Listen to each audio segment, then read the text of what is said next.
Hoxhun e ti, ina moshator 85, unë jam 85, ti? Edhe unë 85, tash edhe pak 41 hoxha. Edhe unë I ri, ha? Po, 3 Do më thonë, të ditë jena 40 veçar edhe postimi i jotë ka të bëjë lidhe me këtë temë, të cilën e kishë shkru kështu. Pas të 40-ave, vetëm ka nevojë nga të gjithë mos më marrë me punët e tua, dhe në momentet që nuk pajtohet dikush me ti, vetëm thuj se ki keq. Mire ki, vazhdo se i kam hallet e mia, i kam 40 vetë. Jo, kjo është ajo burimi, sono që mosha e pjekuris, me thonë, kështu që e kupton që stacioni jot është duke shku drejt funit, drejt sakut, që është edhe ajet kuranor. Deri sa njeriu i mrin 40 vjet, kur ti mrin 40 vjet, qale rabbi auzini an ashkura ni'mataka allati an'amta alay. O Allah, bënëm për atyre të cilët jam falënderues dhe mirënjohës ndaj teje o Zot. Mon njeriu deri në 40 vjet mundet me shiu gjitha aspektet e dunjos. Mi po mosha 40 vjeçare duhet të ese vetëdisim që ti ke kalu stacionet. Edhe i duke ardhë, që shka tha Muhamedi alayhi salatu wasalam, ne nuk e dim e gjelin ymrin ton, mirë po Muhamedi sallallahu alaihi wasallam ka thonë, ymri umetit tim është 60 apo 70. Edhe kjo është mesatarja e umetit të Muhamedit sallallahu alaihi wasallam. Në këtë rast, në moshën 40 vjeçare njeriu duhet të vetëdisohet. Nëse nuk është vetëdisues, realisht duhet me qenë i përgatitur, mirë po në këtë moshë duhet përgjegjësitë të një më të mëdha, saqë edhe Imam Maliku rahimullah ka thonë, nuk e shoh të arsyeshme me dhon fetva njeriu para moshës 40 vjeçare. Bile edhe sipas disa kushtetutave shtetërore në shtete të ndryshme, duket edhe në shtetin ton, mos gabofsha, një president të një shteti nuk mund të bëhet para moshës 40 vjeçare. Pjekuria ku emocioni dhe provoja janë bashk. Se ka njerë emocion duhet të ketë në çdo veprim, çdo punë, mi po emocioni pa pjekuri, pa provoj, bandam. Edhe provoja pa emocion është e dëmshme. Andaj mosha 40 vjeçare është ku njeriu provojen edhe emocionin i ka dimi balansu dhe mi pas dyat paralel bashk. Në këto momente kanë erë thëmë drejtën qeshi me veten, jo që jam tash i dikushon, mi po qeshi me veten kur i kum pas 18 vjet. Çfarë menimi kum pas kanë erë kur ti vetin huj, edhe menon që dietarët s'kan pas guxim me thonë një thonje, një fjalë, edhe ti në moshën 18 vjeçare, ka da Zoti unë prej familjes fali namaz, dhe kemi ndjek rrugën e diturisë, atë sa kemi pas mundësi, inshallah Allahu na ka bërë sinqert. Mirë po, e shet që gjatë asaj rruge, ti kur ke qenë moshën 18 vjeçare, 16 ose kujt diçka, ke menuar që ti je njëri më i guximshëm, më i devotshëm, edhe kështu me radhë. Edhe tash kur vjen moshën 40 vjeçare, s'po them që unë kam arritur atë drejtë, po them për njerëzit, kthesh pas edhe shikon shembull gabimet e tua. Për unë shpesher kur konsultona ose këshillona me studentët më të ri, i them këshire, unë nuk muj me u tregu shka me bo, ama unë muj me u tregu shka mos me bo.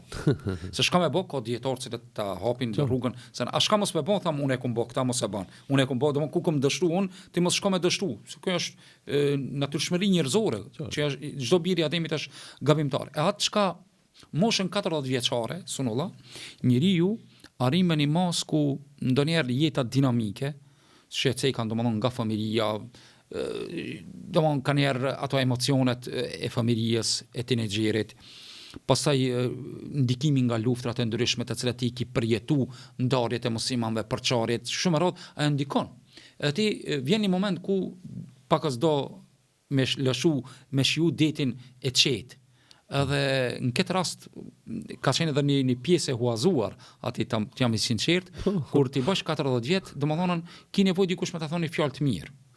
Realisht, jo që e zo vetin plak, mirë po një busheshe dikuj, një përshëndetje sinqerte dikuj e cila buron prej zemrës, një përkraje morale e cila vjen prej dikujt është shumë e vishme dhe shumë e dobishme për ty. Po ajo që është shumë interesant kur vjen dikush të them drejtën, edhe nuk pajtohet me mua, në kohën e mëhershme u mundesh me bind që e ka gabim. Jo vetëm me bind që e ka gabim, po ta përçafoje mendimin tem të cilin jam duke përfaqësuar në ato momente. E tash ka kohë që të them drejtën, kur dikush nuk pajtohet dhe shoh që e ka krye çik që thot populli, në këto momente unë mundon atë jam i realt, edhe më se ki keq, edhe vazhdo me tonën. Në këtë rast, mendoj që thënia dietarëve, sikur se Imam Maliku që ka thonë në moshën 40 vjeçare është mosha ku njeriu fillon me balansu emocionin me realitetin apo me provojën.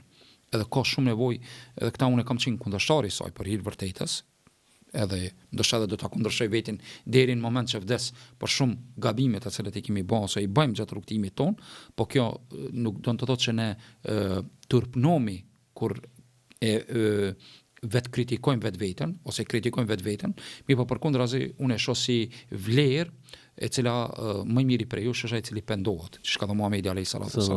Ta kish një mendim, një çështje të gabueshme, unë mendoj që është shumë e vishme.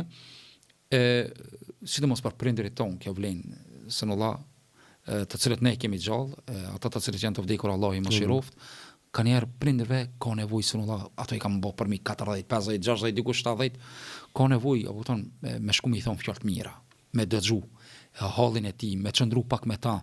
Bilen gjumon e kaluar e ceka, doni kohë duke hek telefonin prej dorës.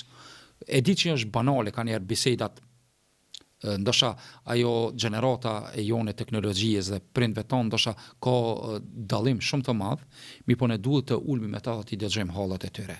Ndonjëherë ai tregon për historinë që ka qenë në kaluarën, varfëria, heket e tyre në për ushqim, në për veshmbathje dhe kështu me radhë. Që ndoshta ti nuk do këtë interesant, ama ti për hir të Allahut kemi ul aty me padyshim. Edhe kjo është ajo që ndoshta edhe ti do të vish në atë kohë që kimë shiu ata që fëmia jot s'ta bën. E në 40 vjet ka nevojë për qetësi, deti më koni qet, edhe kur dikush nuk pajtohet me ti banja se ki keq, apo sigurisht ai rasti me indianin tha, pse tha ti nuk hoj plak, nuk po shoh na tha shenja, tha për arsye se as kujt si tham që e ki keq, dhe ku nuk pajtona nuk ja prishi. Tha po unë nuk pajtona me këta, ai pyetsi. Tha dhe ti se ki keq. Unë kesh thosh në fund ose thash, pajtona me ti. Unë më thon se ki keq. Allah i të kënaqë.